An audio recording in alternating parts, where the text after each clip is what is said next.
안녕하세요. 이번 맛집은 칼국수 맛집입니다. 칼국수 포함 다양한 구성도 맛볼 수 있는 곳인데요. 매우 유명하고 전국에 엄청나게 체인점이 많은 곳입니다. 저도 많이 가봤고요. 물론 체인점만 가봤습니다. 그리고 그닥 엄청 맛있다라는 느낌은 못 받았었는데요. 그냥 이름만 되면 아는 곳인데 왜 이런 곳을 올렸냐? 이번에는 체인점이 아니라 본점을 찾았습니다. 사실 본점도 뭐 크게 다르겠어? 기대는 없었는데요. 근데 다르더라고요. 맛있습니다. 제가 다녔던 체인점들은 대기도 없었는데 본점은 대기도 많았습니다. 이걸 줄 서서 먹는다고? 먹기 전까지는 계속 생각했는데 먹고 나니 이해가 가더라고요. 영상을 보시다시피 이미 눈치를 챈 분들이 상당히 많으실 텐데요. 맞습니다. 일산 본점 등촌 샤브칼국수입니다. 이 집의 본점이 등촌동이 아닌 일산에 있었다는 거 모르셨던 분들이 있을 겁니다. 저 역시도 체인점만 다녔지 몰랐거든요. 심지어 등촌 칼국수라고만 생각했지 정확하게 등촌 샤브칼국수라는 것도요. 근데 등촌 칼국수 본점이 왜 등촌동이 아닌 일산에 있는지 좀 궁금했습니다.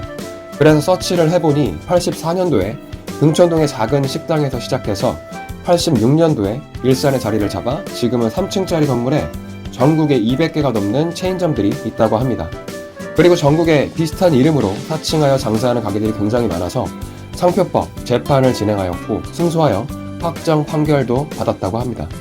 신등촌, 등촌동 등등 유사업장으로 되어 있는 식당들은 전혀 아무런 관계가 없다는 거 이번에 정확하게 알게 되었네요. 이 건물이 일산에 있는 등촌 샤브칼국수 건물입니다. 본사, 아니 본점 건물입니다. 건물이 너무 화려해서 본사라고 해도 믿을 것 같은데요. 유명한 건축상을 받았는지 건축상을 받은 건축가가 지은 건지 말이 많아서 찾아봤는데 못 찾았습니다. 아무튼 주차장은 큰 길을 앞에 두고 뒤쪽 옆쪽에 하나씩 있었고 블럭 하나 지나서 또 하나 이렇게 3개가 있었습니다. 램프를 따라 입구로 들어갔는데 앞에 18팀이 대기하고 있었습니다. 매장 내부는 사람들로 아주 꽉 차 있었고 별도의 대기 공간은 없었습니다. 2층으로 올라갔는데 대기하는 공간 대신 여기서 기다리고 있더라고요. 2층은 정말 붐비거나 주말에만 한다고 합니다. 3층으로 올라가 보니 화분들이 쌓여 있었고 외부로 나가는 문은 잠겨 있었습니다. 원래 3층에서 보는 뷰가 볼만하다 해서 왔는데 좀 아쉽네요. 그리고 올해부터 부득이하게 가격 인상이 된다는 공지가 있었고요. 오랫동안 인상 없이 유지해 왔던 것 같습니다. 배추와 고춧가루는 국내산입니다.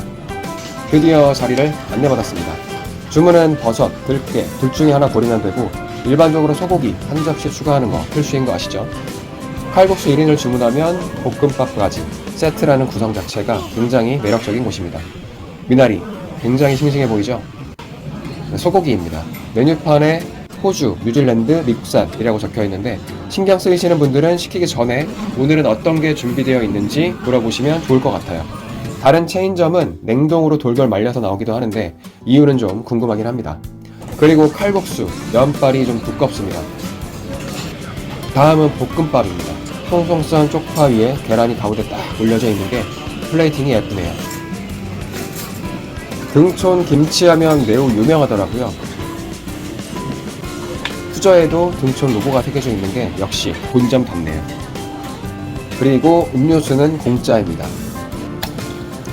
끓기 시작해서 뚜껑을 열어 미나리가 고루 숨이 죽을 수 있게 이리저리 휘저어 주었습니다. 그리고 인덕션을 오로 맞추고 좀 더 끓여줍니다. 소스도 세팅하고요. 미나리 숨이 죽었다 싶으면 국물이랑 미나리만 먼저 건져 먹으면 되고요.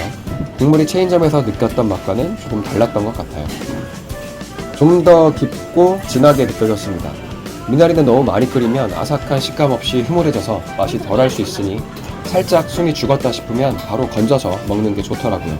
물론 취향에 따라 다를 수 있습니다. 그리고 제가 느끼기에 이 집은 요리보다 이게 더 맛있습니다. 바로 배추김치, 국내산 배추김치. 매일매일 김치를 담그신다고 하는데요. 어렸을 때부터 전라도 김치에 입맛이 길들여져 왔던 터라 웬만한 김치는 성에 차지도 않는데 여기 이 김치는 먹어본 김치 중에 심지어 익은 것도 아닌데 손가락 안에 들 정도로 정말 맛있을 것 같습니다. 어느 정도 먹었으면 소고기를 넣어줍니다. 다른 체인점인지 사칭한 곳인지는 정확히 모르겠지만 고기가 동그랗게 말아서 쌓아 올려 플레이팅 되어 나오는 곳이 있습니다. 그런 곳은 조금씩 넣어서 먹다 보면 나중에는 다 흐물해져서 좀 별로였는데 본점은 넓게 펼쳐서 나오는 게 훨씬 보기에도 먹기에도 좋았습니다. 미나리와 소고기, 버섯과 함께하는 맛은 감동까지는 아니었지만 전에 먹어본 느낌이 입안에서 기억을 하고 있었고 예상했던 맛이었습니다. 그렇다고 맛이 없는 건 아니고 기본 그 이상을 하는 집인 것은 확실합니다. 고기가 얇아서 너무 많이 익히면 질기거나 불고기가 돼버릴 수 있죠. 적당히 붉은색만 가시면 바로 먹는 걸 추천드립니다. 다음은 칼국수입니다. 칼국수는 면이 좀 두꺼워요.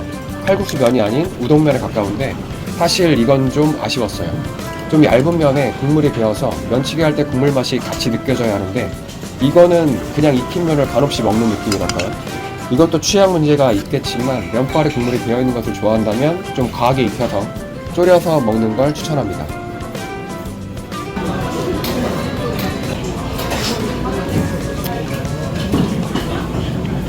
다음은 볶음밥입니다. 여기는 이거 먹으러 오는 사람들도 많더라고요. 저도 꼽으라면 김치와 이 볶음밥을 고를 것 같습니다. 칼국수를 다 먹으면 남은 국물과 건더기를 덜어주고 냄비를 가져가서 볶음밥을 만들어줍니다. 가져갈 거면 처음에 왜 볶음밥을 주는지 모르겠지만 먼저 받았다고 해서 직접 만들지 말고 반드시 해달라고 해야 됩니다. 그래야 그 맛이 나옵니다. 칼국수 대신에 볶음밥으로 대체도 가능하다고 하니 선택하시면 될 것 같습니다. 인터넷에 등촌 볶음밥 레시피라고 참 많이 나와 있는데 그 맛이 안 나온다는 말이 많더라고요. 제가 보는 체인점과 가장 큰 차이는 깊은 국물과 김치 그리고 볶음밥인 것 같습니다. 일산에 오실 일이 있다면 영업시간 체크하셔서 한번 들려보시는 것도 추천드립니다.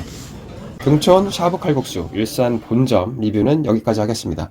시청해 주셔서 감사합니다. 구독과 좋아요도 눌러주시면 정말 감사드리겠습니다.